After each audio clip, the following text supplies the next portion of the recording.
What's going on, guys? National Master James Canty III here. Happy Black Friday to everyone. And today we're actually doing a recommendation video from one of the subscribers here on YouTube. We're actually doing the Hyper Accelerated Dragon versus the Grand Prix, guys. So let's actually look at that right now.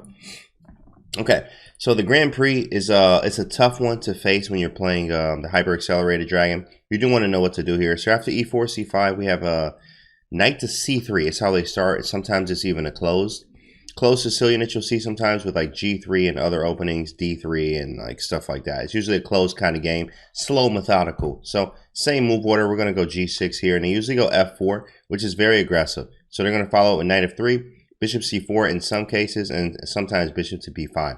I used to play this myself actually with the white pieces. I did have some good success with it, but I played it from both sides here. So I do remember. Now, bishop to g7 is the usual here. We do have knight to f3 and then knight to c6. Now, after knight c6, there's two ways to play. Bishop c4 and bishop b5. Let's look at both. If bishop to c4, one of the best ways to play is e6 here. e6 is one of just the best ways, actually. You have d5 coming in knight e7. They do have this one cool way to play, which is f5. Now, you have two options here. Roman Djihashvili actually recommends knight e7 here. In this position, after knight e7, there's captures, and then a castle move from white.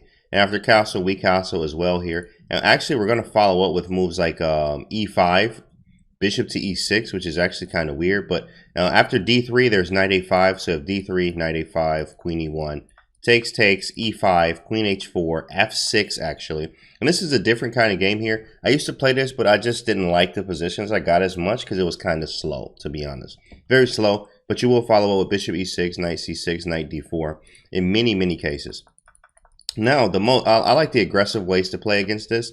There's a very aggressive way that I just recently found, actually, and it starts with g takes f5. And after g takes f5, if e takes f5, then we have d5, and after bishop to b5 or bishop b3, one of these moves, then you'll play knight e7 now. And if pawn takes, because right now we're threatening knight takes f5, pawn takes, and if castles, we castle as well. And yeah, we have no king, like pawns around the king here, but actually what's funny is black has a very strong center. Knight g6 is going to be coming into play here. c4 looks really good. I mean, we literally control the center, and white doesn't have much. Like, even if queen e1, we can play maybe queen e8 ourselves, just to meet queen g3 with queen to g6 in a lot of cases here. And after captures, knight takes, black has just like a beautiful position, to be honest here. You'd have c4, d4, b6 is coming, bishop to b7, and you prefer to be black in this kind of position. So, pretty good.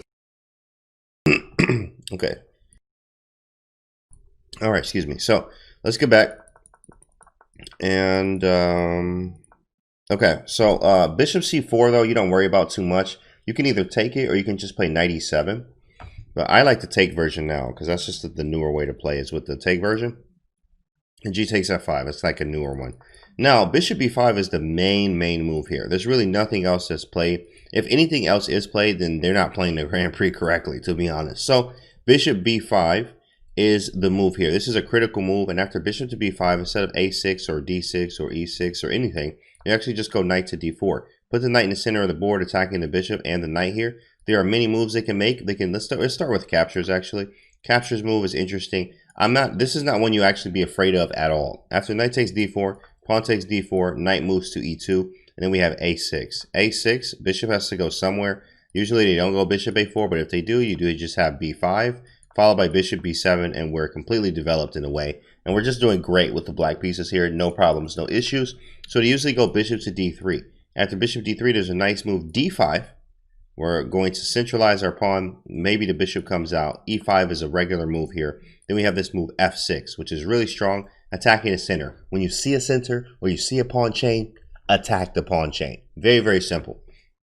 Now, after f6, pawn takes is a move.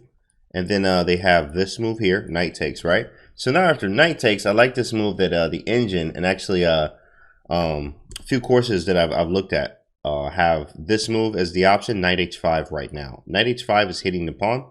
It's also hitting the knight. So no matter what happens here, usually knight b3 or knight e2, say knight e2, we play e5, which is really strong.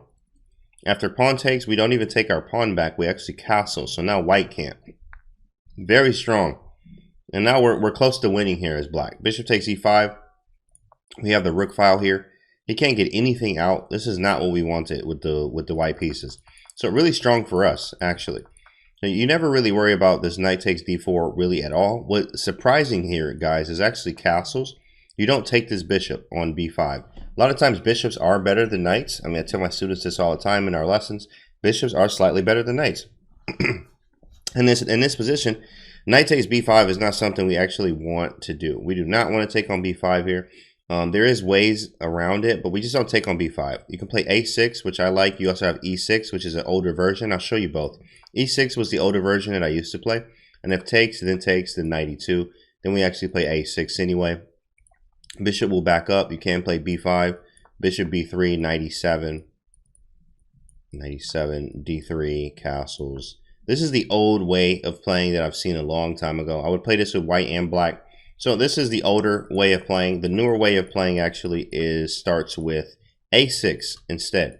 If bishop to a4, obvious, b5 is on the board here. Bishop here, and we're already winning. We're already winning. So a lot of times they'll actually back up to c4, and after b5, bishop d5, hitting the rook. And we actually play this cool move, rook a7. So now this rook is actually defending here. And we play e6 to kick the bishop back. Then we end up playing knight e7, maybe bring this knight to c6, and then after pushing the d-pawn to d6 or d5, this rook swings over to the e or d or sometimes even the f files to help out in this manner. You could play rook b8, but rook a7 actually is a newer move, and it actually works just as fine. It's pretty cool. It really is. So knight f3, knight c6 is actually bishop b5. Let's go back to bishop b5. Knight d4, castles get out the way.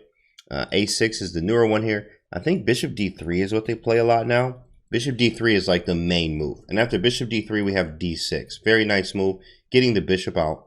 d6 is actually defending the pawn as well. And if knight takes, pawn takes, knight to e2, then we have knight f6 first. Knight f6 first, which is actually attacking this pawn if knight takes d4. Knight takes c4, and the knight is discovered. Discovery on the knight. Discovery on the knight. So actually what's surprising, and not really too much surprising, but it is a different move, is b4. b4 they play a lot here. After this b4 move, or b3, but b4 we'll play knight to d7, get out of the way. And then bishop b2 when we play e5. And actually black's just fine here. I mean, if f5, honestly, we just castles. We don't worry about this too much. There's nothing to worry about. If the knight's on f3, sometimes this is a little bit more difficult. And also if a bishop can come to g5, but it's on b2. It's on b2, not much to worry about here. Let's actually see what the engine likes here from this position. Yeah, they actually prefer black, as you see here, just slightly. Just slightly. But let's see what happens like if g4. That's a common move you may see. Queen g5 immediately. And what about knight g3? It defends. Knight f6 attacks again. h3. h5 hits it again. You see how this attacking just, you know, it went from like equal preferred black to like -2 at this point. Something to be very, very aware of, actually. I like that. I do like that. e5 castles, queen g5, because you see this all the time in these kind of openings, especially certain closed positions in the Sicilian and the Grand Prix. You see that a lot. Let's turn the engine off.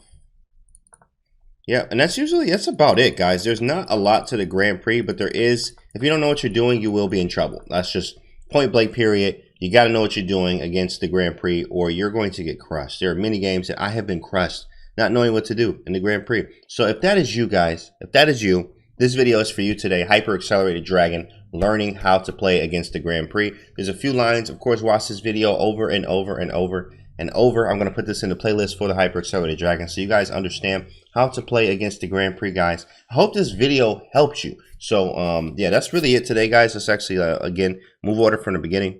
Bishop g7, knight f3, knight c6, bishop c4 or bishop b5. Bishop c4, he's hitting f7, so you want to go e6, so you can play knight e7 and d5. That's the whole idea. And if they go bishop to b5 instead, you go knight to d4, which is just the best move. Putting the knight on d4, and if captures, pawn takes, there's many ways to play. But you got to get the move orders down, so do watch this video over and over, guys. I hope this video helped you, and I'll see you guys on the next video.